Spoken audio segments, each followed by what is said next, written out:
भगवान श्री कृष्ण कहते हैं, संगति या साथ, मित्र या साथी मनुष्य के व्यक्तित्व के लिए सबसे अधिक महत्वपूर्ण होती है। आप कहेंगे कैसे? मनुष्य अपने व्यक्तित्व के लिए उत्तरदायी होता है, परंतु मनुष्य संगति में ना चाहते हुए भी उसका व्यक्तित्व संगति की भांति हो जाता है। मान लीजिए एक पात्र में जल, दूसरे में दूध और तीसरे में मलिन कीचड़ रखा हुआ है।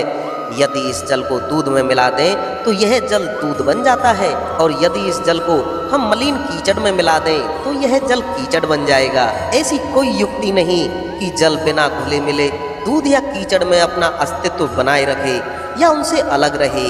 और ठीक ऐसा ही मनुष्य के जीवन में भी होता है। यदि एक गुणहीन व्यक्ति गुणवान की संगत में बैठता है तो उसे लोग क्या समझेंगे? गुणवान सम्मान का पात्र समझा जाएगा, और यदि एक गुणवान व्यक्ति गुणहीनों की संगत में जा बैठता है उसे भी तिरस्कार मिलता है।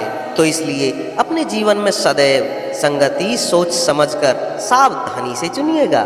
भगवान श्री कृष्ण कहते हैं, वो सब कुछ करो जो तुम्हें करना है, लेकिन लालच से नहीं, अहंकार से नहीं, वासना से नहीं, ईर्ष्या से नहीं, बल्कि प्रेम, करुणा और भक्ति के साथ करो। भगवान श्री कृष्ण कहते हैं, नरक के 3 द्वार हैं, काम, क्रोध और लोभ। जो व्यक्ति कामी प्रवृत्ति का होता है, जिसके मन में लोभ होता है और जो अत्यधिक क्रोधी स्वभाव का होता है, उसके लिए नरक के द्वार सदैव खुले होते हैं। अर्थात ऐसे व्यक्ति को तो सिर्फ नरक में ही जगह मिलती है। मनुष्य सब कुछ चाहता है पर सब कुछ उसे नहीं मिल सकता। आपको जो नहीं मिला उसके लिए पश्चाताप मत करो, और जो आपसे खो गया, जो आपसे अलग हो गया, उसके लिए निराश भी मत हो। भगवान कहते हैं, मैं सभी प्राणियों के हृदय में स्थित आत्मा हूँ। मैं ही सभी प्राणियों का आदि और मध्य और अंत हूँ। समय एक सा नहीं रहता। आज दुख है तो कल सुख भी आएगा, और सुख के बाद दुख का आना भी स्वाभाविक है। भगवान श्री कृष्ण कहते हैं, मनुष्य भी बड़ा विचित्र प्राणी है। अपने से नीचे के स्तर के लोगों को हीन दृष्टि से देखता है, उनका उपहास उड़ाता है, उनसे बार बार कहता है कि तुम्हारा कुछ नहीं हो सकता, तुम भविष्य में कुछ नहीं कर पाओगे। जब मनुष्य के पास धन, संपत्ति, मान, सम्मान होता है तो दूसरों का आदर नहीं करता, परंतु वह एक बात भूल जाता है कि उससे भी अधिक शक्तिशाली कोई अस्तित्व में है, और वह है समय। समय अपना चक्र कब बदलेगा यह कोई नहीं जानता। समय अपनी करवट कब लेगा ये कोई नहीं जानता। कोयला भी समय के साथ हीरे में परिवर्तित हो जाता है। इसलिए जीवन में कभी भी किसी का उपहास नहीं उड़ाना चाहिए। भगवान श्री कृष्ण कहते हैं, निस्वार्थ कर्म को अपने जीवन में अपनाइए।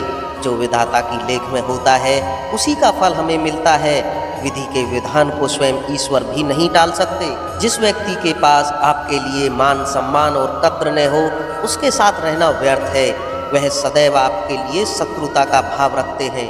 ऐसे व्यक्तियों के साथ रहने से उत्तम है आप अकेले रहें। इस जीवन में अधिक सरल होना भी अनुचित है। जो सरल और सीधे स्वभाव का होता है, लोग उसका फायदा उठाते रहते हैं। अच्छी किस्मत के लोग थोड़ा भी बुरा होने पर भगवान को कोसते हैं, और बुरी किस्मत के लोग थोड़ा भी अच्छा होने पर भगवान का सिमरन करते हैं, भगवान का धन्यवाद करते हैं। भगवान सदैव अपने भक्तों की परीक्षा लेते रहते हैं। इस परीक्षा में भक्तों को अनेकों कष्टों का सामना करना पड़ता है। सामान्य लोग इसे अपना दुख मानकर पीछा छुड़ाते हैं, वहीं साधक तथा प्रेमी प्रभु की इच्छा समझकर इसका अनुसरण करते हैं। जो लोग कहते हैं कि अपनों के आगे झुकने में कोई बुराई नहीं है, उन्हें यह मालूम होना चाहिए कि जो सच में अपने होते हैं वह कभी झुकने ही नहीं देते। दिव्यता केवल शक्तिशाली होने में नहीं, बल्कि दूसरों में शक्ति जागृत करने में है। तो दोस्तों, वीडियो को अंत तक देखने के लिए आपका धन्यवाद, और वीडियो कैसी लगी कमेंट्स के माध्यम से हमें अवश्य बताएं। तो दोस्तों, मिलते हैं अगली वीडियो में। तब तक के लिए जय श्री कृष्णा।